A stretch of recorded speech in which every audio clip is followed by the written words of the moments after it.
Hello and welcome to everyone joining us here today.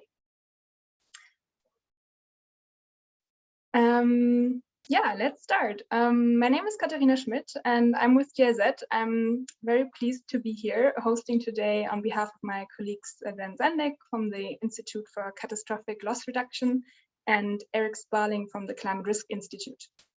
Together with the Ontario First Nation Technical Service Corporation, we make up the PIEVC Alliance. And a special welcome to those of you who are joining us from outside of Canada today. If you like, and we would like to warmly invite every one of you to introduce yourselves in the chat. Claire Sanders of the Climate Risk Institute is today's Zoom host. So if you run into audio or technical issues, you can reach out to her through the chat. You can also send a message if you have any questions about the webinar and the series itself, or send a message to hosts and panelists. We will be doing some Zoom polls throughout the session today, so just so that you know, they will appear on your screen as we go. Another note, we're recording the webinar today and we'll send out the link to everyone who has registered. The recording will then also be posted on CRI's webpage. Let's just start with the first poll so we can try to learn a bit more about who's online today. So first question is, where are you joining from today?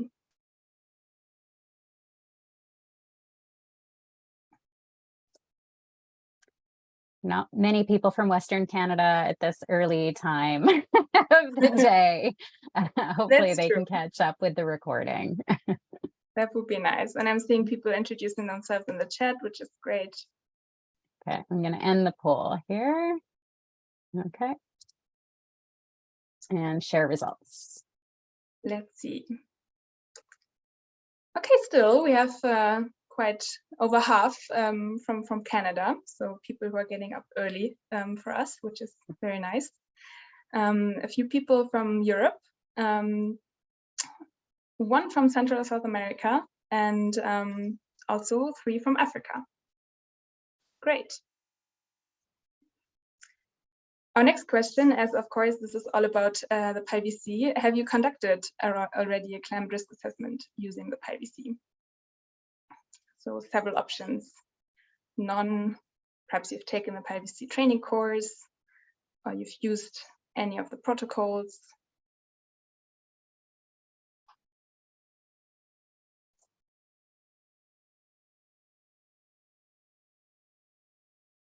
Okay, give it another couple of seconds. I'm gonna end the poll here. Okay, and share results.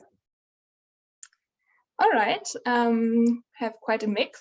So more or less half of you have not yet used or implemented the PIEVC protocol. Quite a few have taken part in the PIEVC training course, 11, and let's say a bit more than 10 have used the protocol.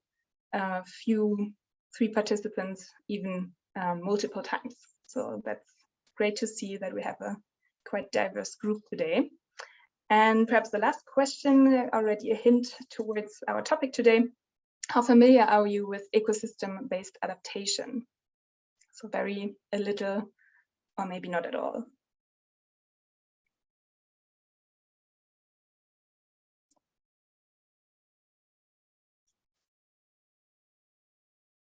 Still counting up. I'll give it another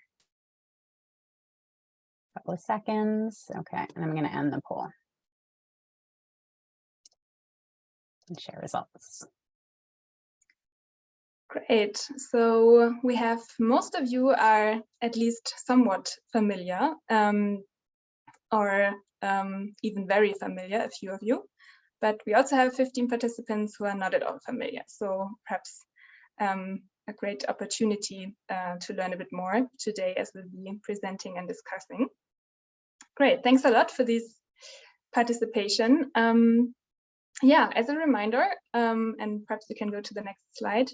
This is the 7th webinar of an 8-webinar series focused on the use of the PIEVC protocol for factoring climate change impacts into plans for design, operation, and maintenance of infrastructure and buildings. If you missed the earlier webinars and would like to catch up, recordings are on the CRI website, and Claire will also put the link into the chat. Over the last month, for instance, we hosted 2 separate webinars on the PIEVC high-level screening guide, and we covered within that 8 case studies from across Canada. So you can view the slides and the recordings online if you're interested.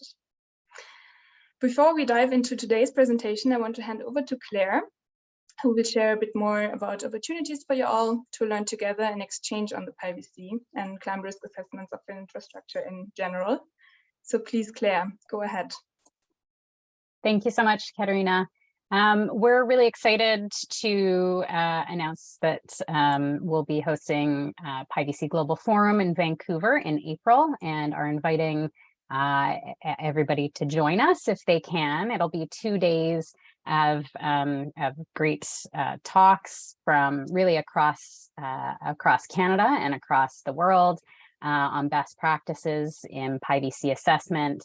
That will be the first day. The second day, really helping the PIEVC Alliance build the program and looking at future needs for the program. We have some terrific speakers lined up already. Senator Rosa Galvez will be delivering a keynote, and Don Iveson, former Edmonton mayor, will be delivering a keynote on day 2. So lots of really exciting things to come for the PIEVC program, and I hope you can join us for this great event. I'm going to put the link into the chat, and please feel free to reach out if you have any questions about it. There's an agenda on there as well, so which we'll be updating as we go along over the next couple of months. And just a quick shout out to all of our sponsors, cooperators, Stantec, McElhaney, Climatologic, and EGBC, BC, Royal Roads University, and then a lot of support from Metro Vancouver and City of Vancouver as well. If you are interested in taking the PIEVC protocol course, there is one that just started this week. The next one is coming up in May. So I just thought I'd bring that to everybody's attention, and we'll be flipping the links as well in the follow-up email to this webinar, both for the Global Forum as well as the upcoming course. And finally, the Practitioners Network as well. I know a lot of people have already joined the Practitioners Network. There's already over 200 people in that space from across Canada and across other countries as well that are starting to use PIEVC protocol. So the Global Forum will be a lead up to really the launch of this network as well, and is really the beginning of learning from each other and peer-to-peer learning to support climate change, vulnerability, and risk assessments. So I think those are the main things that I have today. Katerina, I'm going to send those links across in the chat, and I will turn it back to you. Great, thanks a lot. So now on to today's webinar. Our focus, as I mentioned already, is today on integrating a systems thinking approach, meaning specifically considering the surrounding ecosystems within our PIEVC climate risk assessments for infrastructure. So we'll have 2 presentations today, slightly shorter than the other webinars, so we will finish already after 1 hour today. We would like to first present you with a new conceptual tool, the beta version of the PIEVC Green protocol. And the second presentation will be about a very recent example of a PIEVC assessment in Lesotho, which also incorporated approaches from the PIEVC Green. We will have time for Q&A after each presentation, so I encourage you to already post your questions into the chat box from now on. I would like to introduce our first presentation and speaker now. The first presentation is from Stephanie Austin from NIRAS IP, who is going to present a new version of the PIEVC, the beta version of the so-called PIEVC Green protocol. Stephanie Austin is a consultant and project manager on climate resilience and natural resource management with NIRAS EP Consult in Germany, where she provides consulting services and training primarily on climate change adaptation to a range of partners. She has worked on climate change adaptation since 2014 and previously worked as a policy advisor for the government of Canada's Canadian Centre for Climate Services, where she led work on training to enhance decision makers' abilities to consider climate information. She holds degrees in Geography and International Development Studies from McGill University in Canada. And with us, with GIZ, she has worked at the intersection of infrastructure and ecosystem-based adaptation to integrate systems thinking and EBA concepts into climate change and infrastructure knowledge products. Most recently, last year, we had the chance and the pleasure to collaborate on developing the PIEVC Green protocol. So I'm very happy to have you here, Stephanie, and please, you have the floor. Great. Thank you very much for that introduction, Katerina, and thank you everyone for having me here today. Next slide, please, Claire. So I'll be talking today, as Katerina mentioned, about the PIEVC Green protocol, the beta version, on integrating ecosystem-based adaptation into infrastructure climate risk assessments. This work was funded by GIZ, the German Development Agency, and was developed by NIRAS IP Consults in Germany by Wolfram Lange and by myself. And also as a product of a lot of collaboration between Canadian and international stakeholders, especially the Climate Risk Institute. Now, since I saw a lot of people are not familiar with ecosystem-based adaptation, I just wanted to give a very brief definition. So ecosystem-based adaptation is the use of biodiversity and ecosystem services as part of an overall strategy, an adaptation strategy to help people adapt to the adverse effects of climate change. Next slide, please. So the purpose of the PIEVC Green protocol is to outline a process to assess infrastructure component responses to climate change impacts, essentially the same as the PIEVC protocol, but now also considering the broader social ecological systems where the infrastructure is situated. So as I'm sure you know, infrastructure assets don't exist in a vacuum. So the PIEVC Green protocol provides guidance on considering social ecological systems and how these can reduce risk, how social ecological systems can increase risk, but also how impacts on infrastructure can have subsequent impacts for the social ecological system. It's going to be a bit of a bingo game today to see how many times I say social ecological system. And we also look at opportunities from ecosystem-based adaptation for infrastructure adaptation. So imagine that we're assessing the climate risk assessment to a dam. So taking a social ecological systems approach, we would go beyond the physical dam infrastructure itself to consider the social ecological system. So maybe, for example, there was a forest upstream and that was logged. And now with more frequent and intense precipitation after droughts, there's increased erosion that could cause sedimentation in the reservoir with then impacts on dam functioning. So that's one example of how the social ecological system could increase risk of the infrastructure. Now we also need to consider what would happen if that dam failed. You know, what would be the subsequent impacts on the social ecological system, and therefore the potential impacts on the community, infrastructure, health, and safety, for example. So many infrastructure owners, operators, and other professionals are already considering the social ecological system to varying degrees while applying the PIEVC protocol. This has been really nice to see. We've had some nice examples already in other PIEVC webinars that I've attended. But now the beta version of the PIEVC Green protocol will provide a little bit more systematic guidance on this. Next slide, please. So in integrating the PIEVC and ecosystem-based adaptation concepts to create this new PIEVC Green protocol, we're not trying to create something completely new, actually. So instead, we're trying to use the PIEVC protocol as a base to mainstream social ecological systems concepts in a more targeted way.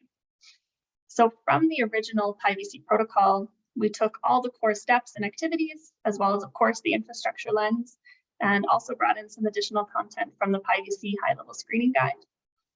And then from the GIZ developed climate risk assessment for ecosystem-based adaptation guidelines, we brought in the social ecological systems thinking approach and the ecosystem-based adaptation approaches, as well as the impact chain and vulnerability indicators methodology, which I'll talk about in a few minutes. Next slide, please.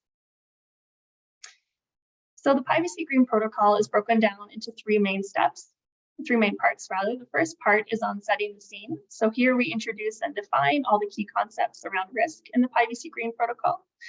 We talk about the fundamentals of a climate risk assessment, and we also talk a lot about interdisciplinary team aspects like communication.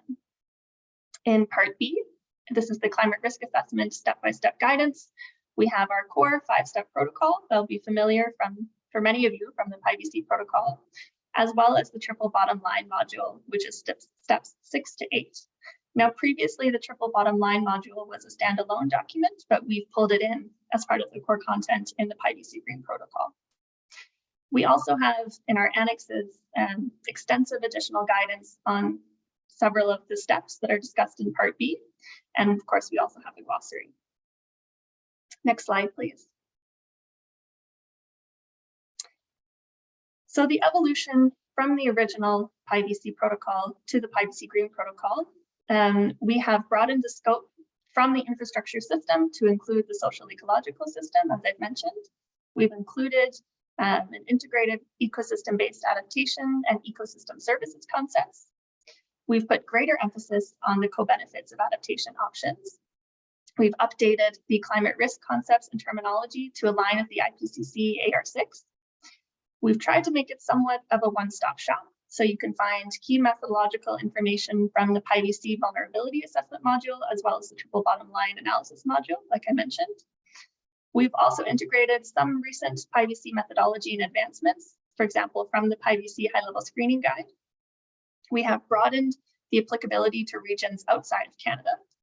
We have shortened the content for ease of use. That's also why I put the page numbers on the previous slide to give you an idea of how much shorter it's gotten compared to the original PIEVC protocol. And overall, though, although this looks like a nice linear process on the figure, as many of you working on adaptation will be comfortable with nonlinear processes, this was certainly not exactly linear. We met with many stakeholders, we held multiple workshops. We included stakeholders from the PIEVC protocol users, from ecosystem-based adaptation practitioners to get this diversity of perspectives and input on how to marry some of these concepts together.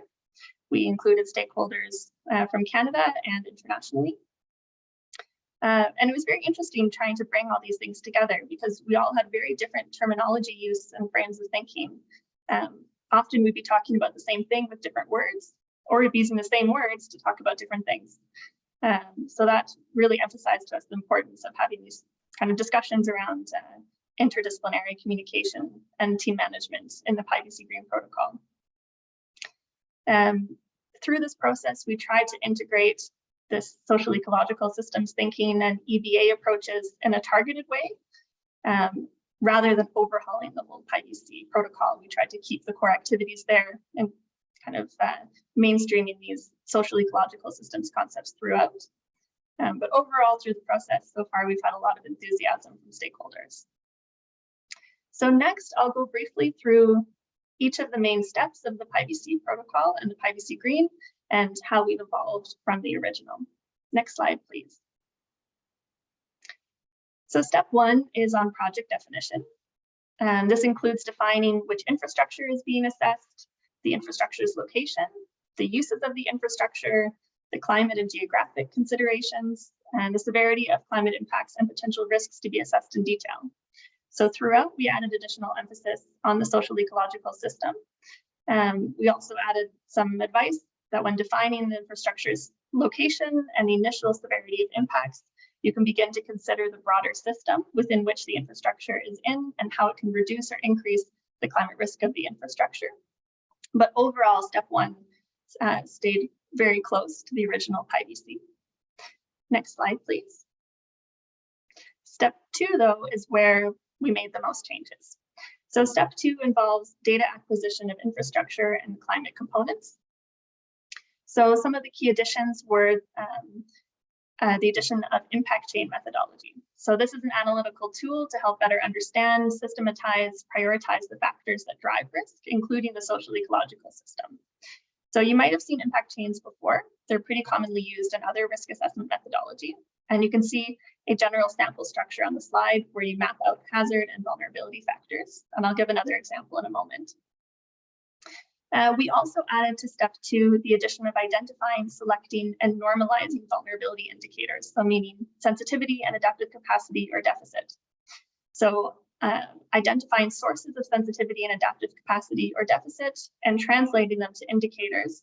Then we normalize the indicators into a unitless value with a common scale. So this is a way for us to bring in all this information on the social ecological system that can then be funneled down and to be included in the risk matrix, which I'll show you later. So for example, a sensitivity factor could be the lack of vegetation on the slope next to an infrastructure asset and in the context of erosion. And then an indicator for this could be, for example, the percentage of the slope not covered by vegetation. Next slide, please. So as promised, here is a simplified example of an impact chain. And it's possible that Migwi will be giving a more detailed example of an impact chain. Let's see. So here, in case you haven't seen them before, you would start with the severity of impact in orange for what's being assessed in the climate risk assessment. So in this case, damage or disruption of highway infrastructure in a particular location. Then we look at possible hazards. Here we have in blue the high volume of precipitation in a short time. And just picking a few elements here to be a bit quick. You combine this precipitation with inadequate land use regulation in green in the top right, which is an adaptive deficit factor, and reduced forest cover, which is a sensitivity factor. Together, these can all lead to reduced ground stability. And in turn, reduced ground stability can lead to landslides. And then if we determine that the highway system of interest is exposed to the landslides, then that starts to develop our impact chain here. So especially through a participatory workshop methodology, using an impact chain can really help build a stronger understanding of underlying risk and vulnerability factors. Next slide, please. So in the PIEVC Green protocol, we also added the middle baseline scoring approach for likelihood. So this is taken directly from the PIEVC high-level screening guide. So it's not something new that's specific to social ecological systems, but rather we saw this as a development and advancement in PIEVC methodology, so we wanted to include it. Next slide, please. So step 3 then is on climate risk assessment. And it involves actually performing the risk assessment by combining vulnerability, exposure, and likelihood, often through a risk assessment workshop. So the key addition that we made here was the weighing and aggregating of vulnerability indicators. So remember in step 2, like I was just mentioning, that's where we would identify and select and normalize vulnerability indicators. Here we're taking it a little bit further. So each indicator of sensitivity or adaptive deficit is assigned a weight, ideally in a workshop setting. So you try to agree how much each indicator is should be weighed relative to one another, and then you aggregate it to get an overall vulnerability indicator. Next slide, please. Now, bringing all these components together we've been talking about, we're ready to determine the risk scores for each climate infrastructure interaction. So we would conduct an exposure analysis to determine if there's an exposure. Here, yes or no, it's binary. We'd then multiply the exposure value by the vulnerability value that we just determined on the last slide. And then if you remember, we already have likelihood score from step 2, which was our middle baseline approach. And then finally, as we have in the circle on the slide, we would multiply the severity of impact and likelihood to get the risk score. So as you can see, the PIEVC Green methodology still uses the risk matrix. This was very important to us since it's sort of a key element of the PIEVC protocol. So I'm going through a lot of this methodology very quick. This presentation is more of an overview of what's in the PIEVC Green protocol as opposed to how to do it. I know we're going a little bit quick for capacity building, but hopefully it's given you a bit of a flavor so far. Next slide, please. Now in steps 4 and 5 of the PIEVC Green protocol, we didn't make too many changes from the original PIEVC protocol. Step 4 involves an optional engineering analysis. And step 5 involves preparing recommendations and conclusions. However, we did, especially in step 5, recommend to include some social ecological systems considerations. Next slide, please. All right, so step 6 to 8 are so-called the triple bottom line. As I mentioned, this used to be a standalone document, but now we've pulled it in. Step 6 involves identifying adaptation scenarios. Step 7 involves the assessment of adaptation scenarios. And lastly, step 8 involves the recommendations and follow-up. So the main changes from the original triple bottom line to the version in the PIEVC Green protocol are the use of impact chains for guidance, the development of adaptation scenarios that address risk to the overall system, not just to the infrastructure, the identification of co-benefits and unintended consequences, consideration, of course, of ecosystem-based adaptation measures, and also generally guidance to mainstream consideration of social ecological systems throughout. We have lots of little mentions throughout to help guide the user in how to take a systems thinking approach. But overall, the triple bottom line steps are fairly similar to the original. Next slide, please. So in summary, we hope that the PIEVC Green protocol will help you to support a more robust climate risk assessments through consideration of social ecological systems approaches. We have aligned with the IPCC AR6 risk terminology and concepts. We hope to promote collaboration across disciplines and professions. As I mentioned, it's a lot shorter, hopefully easier to use in that way, and more globally applicable. Although the core content, the steps, and the approach are really true to the original PIEVC protocol. So for those of you who've used the PIEVC, it should still look quite familiar to you. And we've integrated approaches and concepts from the GIZ climate risk assessment for EBA guidance, as well as from the PIEVC family of resources, like the high-level screening guide, the triple bottom line module, and the large portfolio guide. So as I hope some of you or many of you will go off and work on applying the PIEVC Green protocol, some challenges I think are worth keeping an eye out for are on how to define the system in a meaningful and manageable way. So that you don't define your system so small that you miss some social ecological system factors that might influence your asset, but not so big that the process becomes overwhelming. Also, I mentioned there's a lot of challenges that come in such an interdisciplinary process, and communication is both very important but very challenging. But on the flip side, as some opportunities as you go forth with the PIEVC Green protocol is also the interdisciplinary process. So it brings a lot of valuable perspectives from other stakeholders and practitioners. The PIEVC protocol was already emphasizing the need for an interdisciplinary approach, but we've kind of emphasized that even more in the PIEVC Green protocol. I think the impact chain methodology can be very interesting and useful for you. And also, of course, the step-by-step guidance on how to implement all of these activities. Next slide, please. So that's it for me for now. I wanted to highlight, if you have any questions after the webinar, you can reach out to myself or Wolfram, who co-authored PIEVC Green protocol, or as well to Katarina Schmidt or Rinda Pubel-Pennon, who are our counterparts at GIZ who oversaw this work. So thank you very much. Great, thank you so much, Stephanie, for this run through, as you said as well, quite limited time for this chunk of work. We already have 3 very interesting questions in the chat. Do you prefer to answer them one by one, or should I read them out together? Well, why don't you read them out all together? Perfect. So the first question is, does the PIEVC Green consider shared socioeconomic pathways and representative concentration pathways? The second question is, can you elaborate on how climate risk concepts were updated to align with IPCC AR6? And the third question is the PIEVC, does it address both gray and green infrastructure?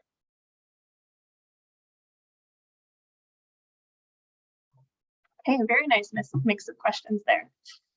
Okay, so first on the shared socioeconomic pathways and RCPs.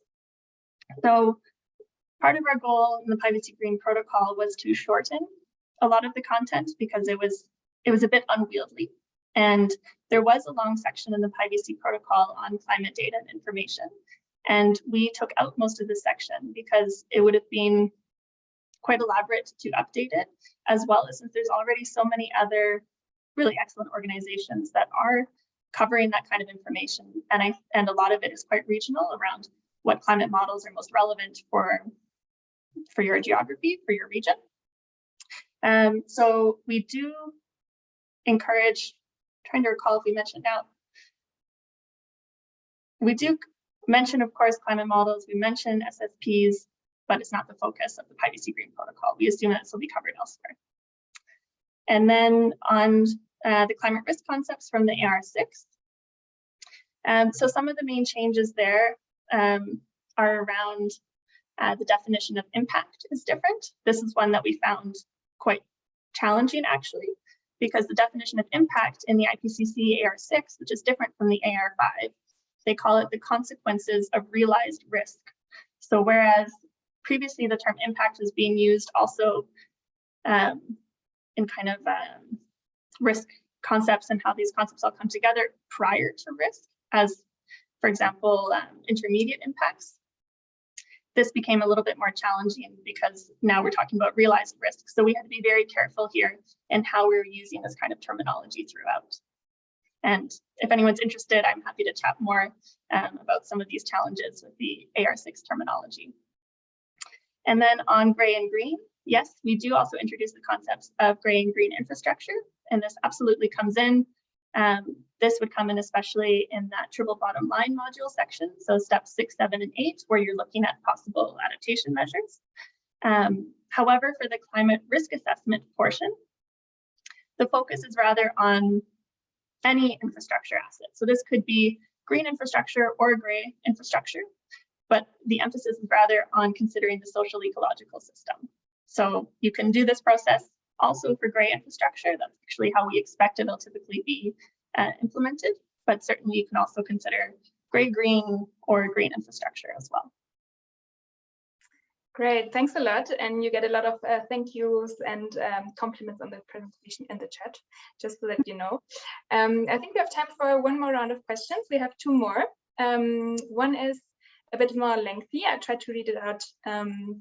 Do you see conflict in the guidance between seeing likelihood as the chance of a specific outcome occurring, where this might be estimated probabilistically, and the later guidance requesting expertise and judgment? So is there a conflict between these 2 understandings? And then the second question is how nature-based solutions are integrated or could be integrated in the protocol. Let me find that first question in the chat. I feel like I need to read it. Yeah, it's a bit, and try to read it out once more. Do you see conflict in the guidance between seeing likelihood as, quote, the chance of a specific outcome occurring, where this might be estimated probabilistically, and the later guidance requesting expertise and judgment? I think there's some conflict there, but that's inherently the challenge of climate risk assessment, right? Like whether we take purely quantitative or purely qualitative approaches, whereas I think here we land somewhere in the middle. I think you could use either approach, but the point is rather that you're on this 5-point scale. So either you take a probabilistic approach, or you use a more qualitative approach, but then you need to outline, well, what is a 1 versus what's a 5? You need to be very clear and consistent in that. So I'd encourage you to refer to the likelihood section of the PIEVC Green protocol. We also have in the annexes an even lengthier section trying to kind of elaborate and explain this a little further, and likewise in the high-level screening guide. And with regards to whether nature-based solutions are integrated in the PIEVC Green protocol, absolutely. I know there's a lot of different understandings of the concepts around nature-based solutions and ecosystem-based adaptation. For me, ecosystem-based adaptation falls under the umbrella of nature-based solutions. So as we're talking about ecosystem-based adaptations, then it's also including nature-based solutions.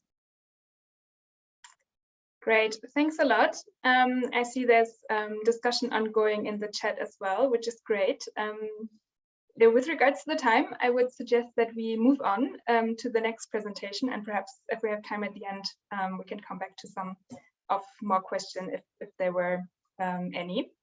So thanks a lot, Stephanie. And now I would like to introduce our second presentation and speakers, basically moving from theory to practice, because our second presentation today is about a very recent PIEVC assessment in Lesotho, specifically focusing on the Metolong Dam infrastructure system that is providing water to people in Lesotho for municipal and industrial use.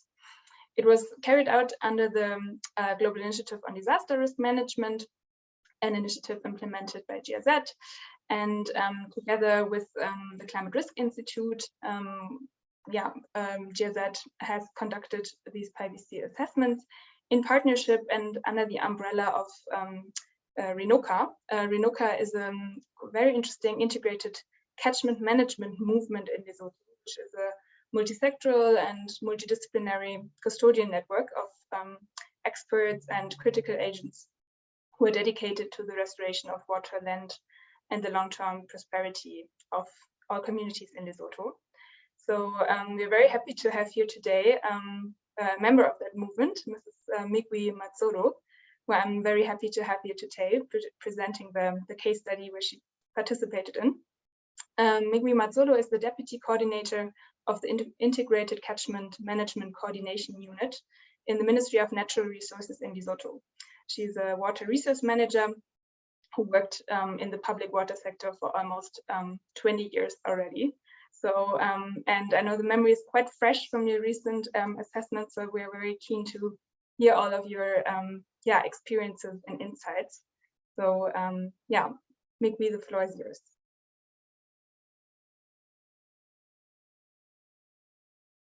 Good morning, everyone. My name is Matsolo Migwi, as I've already introduced. I'm going to give the case study of Lesotho, whereby we were assessing green infrastructure climate risk in Lesotho in pursuit of a climate resilient water supply. Next slide, please. The structure of my presentation is going to be such that I'll talk about the context of the assessment, the objectives, the role of green infrastructure, risk assessment approach, results and recommendations, and key messages. Next slide. I will talk about Lesotho. I think most of you don't know Lesotho.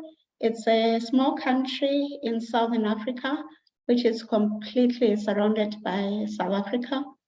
It has abundant water resources in the country, and it's high altitude. It's a mountainous area, whereby it's taken to be the water tower of Southern Africa.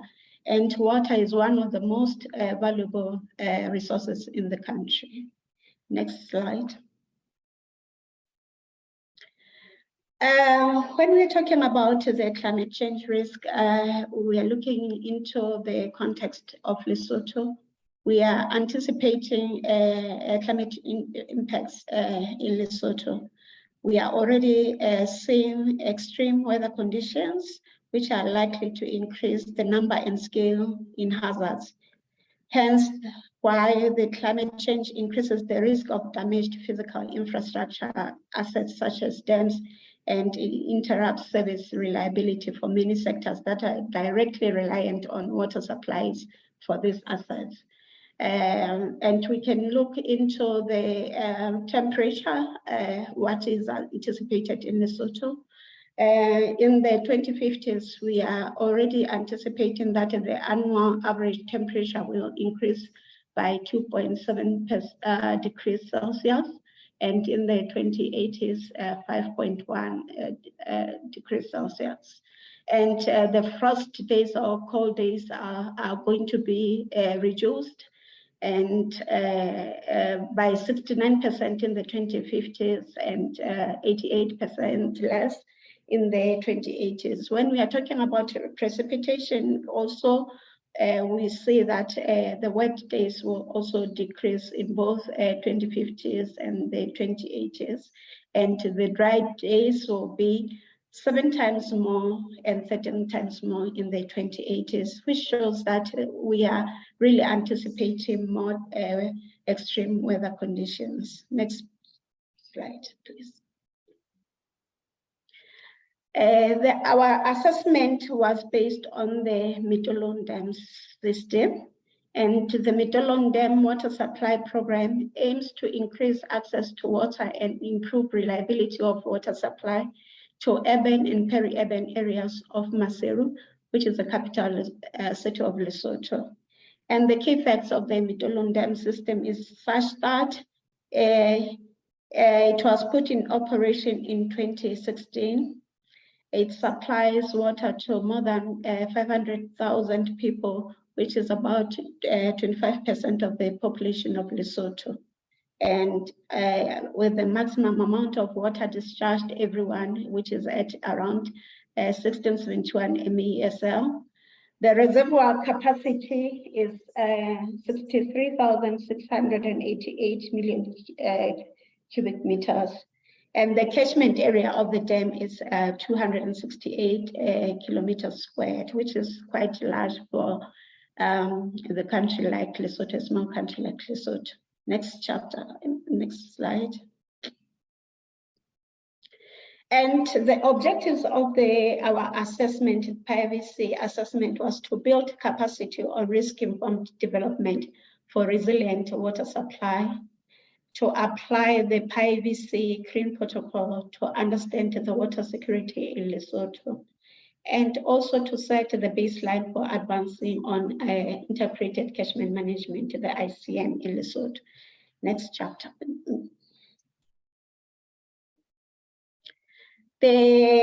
We developed the scale, how we are going to assess the dam systems, and it was done in 4 scales. We had 4 scales: the watershed scale, the reservoir, the dam scales, and the downstream users, which is water users and the community downstream.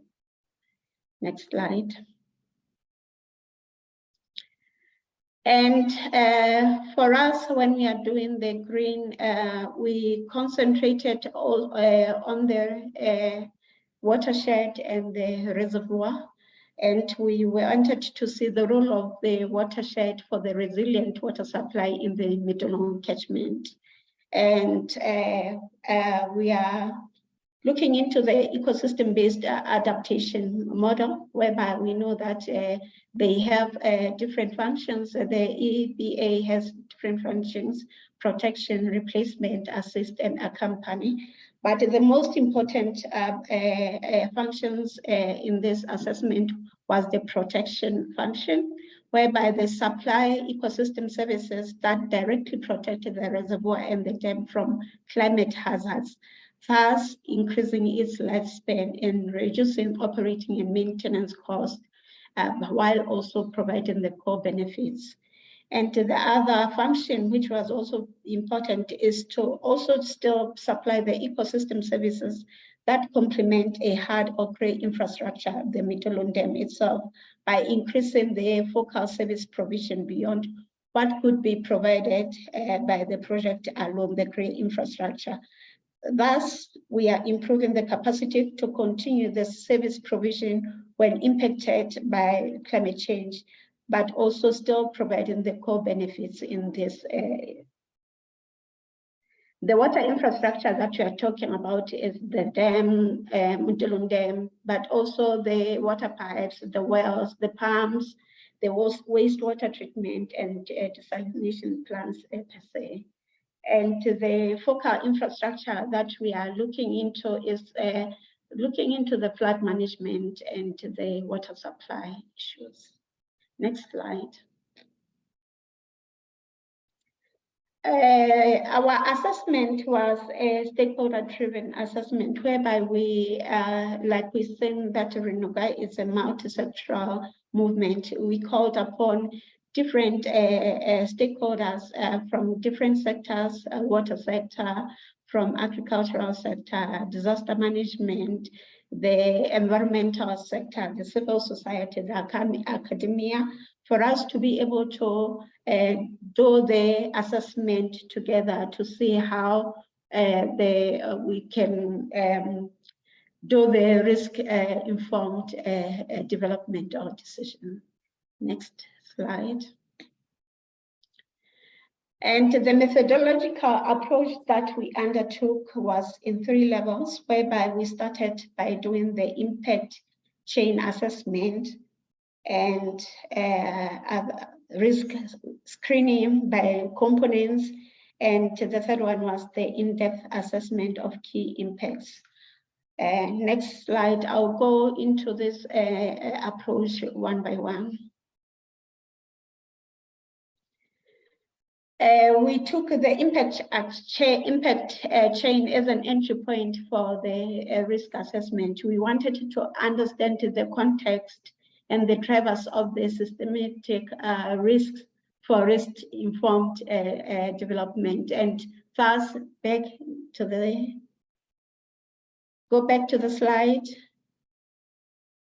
We're looking into the climate change issues, signals, the extreme events, the biophysical impacts on the environment, but also taking into consideration the socio-economic, structural, and environmental development pathways. And this, the climate change has an impact on the biophysical. It has a cascading impact, which have the major impact on the water storage reduction. The lifespan of the Mitolong Dam could be impacted. And there are other drivers of these impacts, which can be the socio-economic drivers and the institutional and vulnerability within the system. Next slide.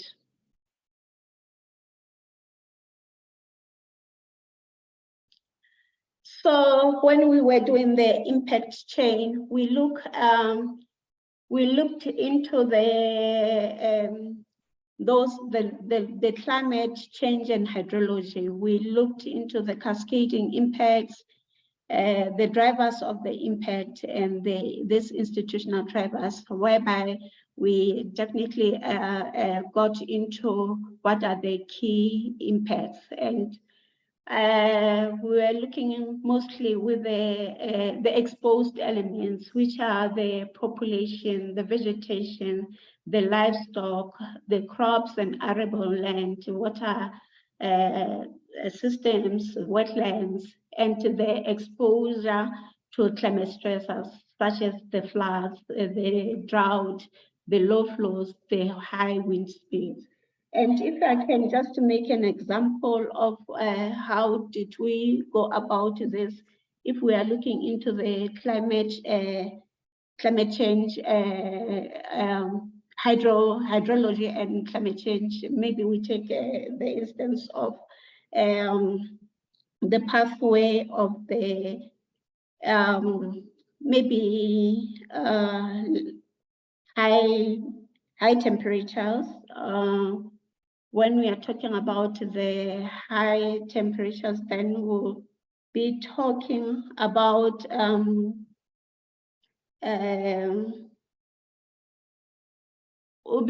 maybe, let's say we are talking about the increase in high flows, the intensity and duration and the frequency.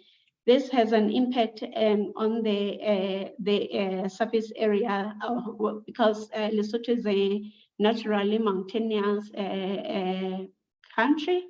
So the topography, the soil type and the geology is having an impact on the erodibility of the soils. So the minute that we have high flows with high intensity, it affects it increases the surface runoff, it decreases the groundwater recharge, and this has an impact on the erosion rate. It increases the erosion, thus increased degradation of the land in the country.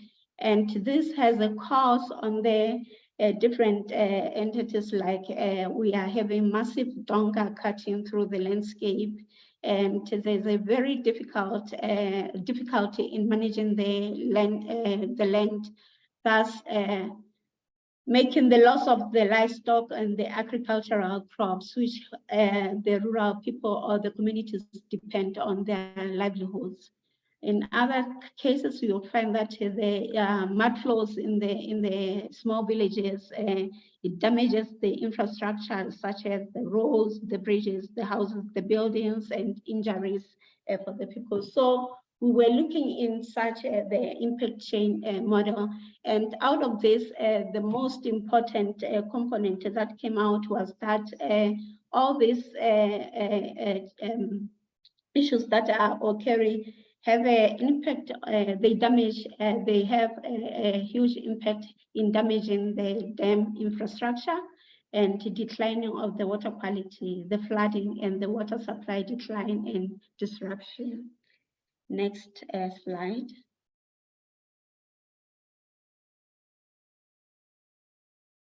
When we are talking about these issues, we have seen that the most drivers of this, when we are looking into the impact chain, is the drivers are the unsustainable land use practices that leads to the land cover decline. We have unregulated mining that is occurring within the catchment, the Middelburg catchment, which leads to the natural changes in the river morphology. We can talk about inadequate agricultural practices, unsustainable agricultural practices, whereby there's a lack of rotational agricultural practices, the burning of the rangelands, tilling going down. We have over-exploitation of the grasslands because of the forests, because people still depend on the firewood for their energy resources. Lack of pastures management, and there are no buffer zones along the river or the reservoir, and overstocking of the livestock beyond the capacity of the land. All these issues are impacting on the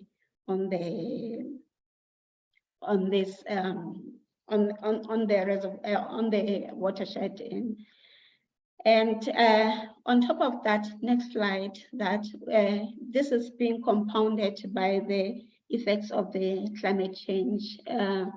As we have already alluded to, that we are anticipating to have a increase in precipitation or the high intensity rainfall, and also the increase in the dry spells, which is also leading into the drought.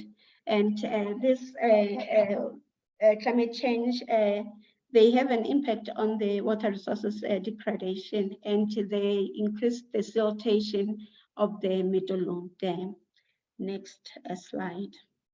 If I could kindly ask you to wrap up in like 1 or 2 minutes, that would be great. Then we have some room for some questions. Okay. Yes. No, the most important part was that all this, through the impact chain, we saw that there is a damage to the dam infrastructure, the decline in the water quality, the flooding, and the water supply disruption. Next slide. And the second one was doing the risk assessment, whereby we tried to look into the likelihood and the consequences. We did using the risk matrix, and out of the risk matrix, we found that the high risk elements considered in the watershed and reservoir are the storage reservoir because of the high precipitation and heat wave, erodible soils, riparian zones, wetlands, agricultural land, and the rangelands. And these climate variabilities and indicators that we used were those ones like very hot days, diurnal variation, heat waves, number of very heavy precipitation, 100-year duration. Next slide. Yeah, I've already talked about this risk matrix, and what we are undertaking the in-depth, we are still in the area where we are taking the in-depth assessment that we need to have further studies to see the bathymetric survey and the hydrological modeling, because what we have seen is that the erosion metric is very is the one that is increasing. The deposition of the siltation into the reservoir is one of the most worrying factors. Next slide. And out of those key elements that were seen, we determined the remedial actions, as we can say, which the measures that can be done on the ground, and the management actions also that can be done, such as inclusive self-governance, adoption of ICM planning guidelines, and also to develop the hotspots maps using the existing data and maps for prioritization of these interventions that has just been mentioned. Next slide. And here we are just talking about the next steps in finalizing the assessment. In just the previous 2 weeks, we had this impact chain assessment workshop where we were with different stakeholders, and we are anticipating that in February and up to June, we'll be validating the findings and recommendations. And the draft final report will be submitted in May, and possibly after the approval, this start of the PIEVC approach will be upscaled to the Orascom or the SADC level, such that they can also include it in the assessments of their systems. And the final PIEVC report will be done in June. And this also will inform other risk assessment consideration into the ICM in Lesotho, upscaling to other infrastructure. Next slide. I think I've come to the end of my presentation. Great. Thank you. Thank you so much for this very rich presentation. It's really great to see how it is, how it has been applied in practice, and also to see that massive impact chain. Congratulations to the work. We have 2 questions related to the Lesotho case. One is, what climate change scenario is being presented for Lesotho? And the other question is, how did you get support from business groups and politicians to make your project a success?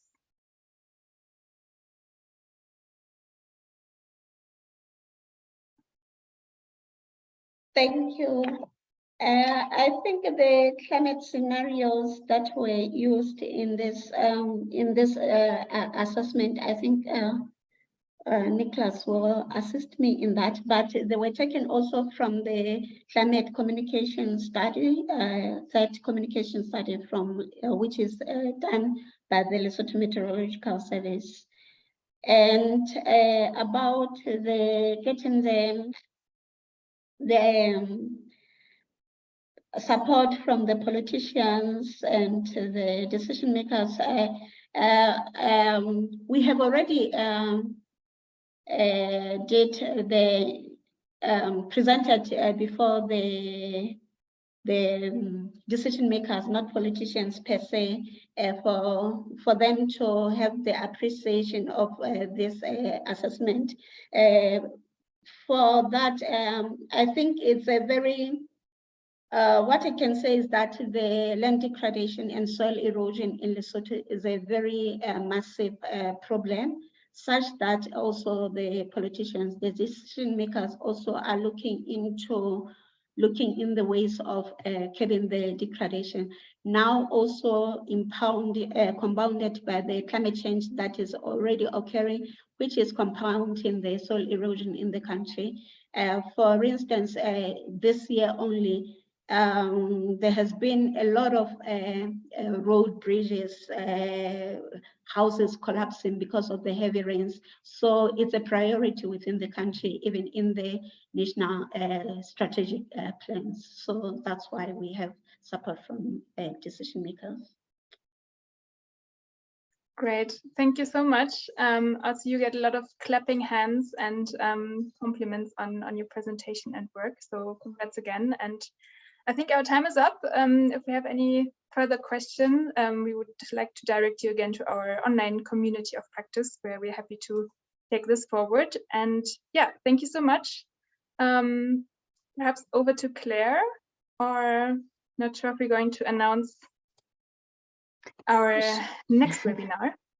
Sure. So we've got one left in the series before the Global Forum. So please join us next month on March 16th for integration of PIEVC into asset management toolkits. Again, if you have missed any of the webinars so far, you can find them on our website or in the practitioners network. We'll be sending links to all that when the recording for this webinar is ready, and we'll send the slides out as well. And again, don't forget to join us in Vancouver for the Global Forum, where we're going to be building really on all of these topics from the last 8 months, and really building into new products for PIEVC and building on best practices. So don't forget to join us for those. I'm also going to put a chat or a survey link into the chat right now, and I hope you can join us next month. Katerina, I think back to you for final thank yous. Yeah, thanks, Claire. And thank you so much again for joining us and for participating so actively. And again, great thanks to our panelists. It was a really, really nice and interesting webinar. Thank you so much and hope to see you soon.